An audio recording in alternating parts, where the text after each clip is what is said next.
యేసు ప్రేమించిన శిష్యుడు. నువ్వు ప్రేమించడం కాదు, ఆయన నిన్ను ప్రేమించాలి. ఆయన నిన్ను ప్రేమించాలి అని అంటే నువ్వు ఎంత మంచివాడు అయి ఉండాలి.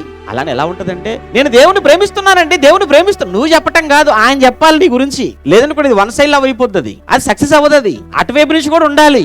ఆయన నిన్ను ప్రేమించాలి, ఆయన నిన్ను ప్రేమించాలి. మరి యోహాను గారిని యేసు తాను ప్రేమించిన శిష్యుడు అన్నాడు అని అంటే ఎంత దగ్గర అయ్యాడో యేసు ప్రభుల వారికి మీకు అర్థం కావాలి. ఏమండి ఊరకన ప్రేమిస్తాడండి దేవుడు, ఊరకన ప్రేమిస్తాడండి. ఏమండి మనుషులను అది పెద్ద విషయమే కాదండి. మనుషులను ప్రేమించటం.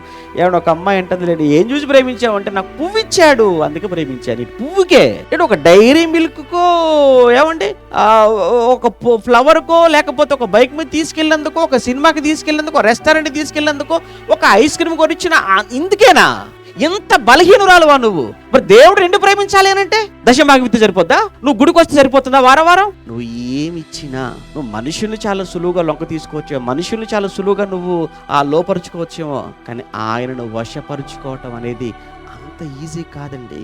అలాంటిది యోహాను గారు యేసును చాలా దగ్గర చేసుకున్నాడు.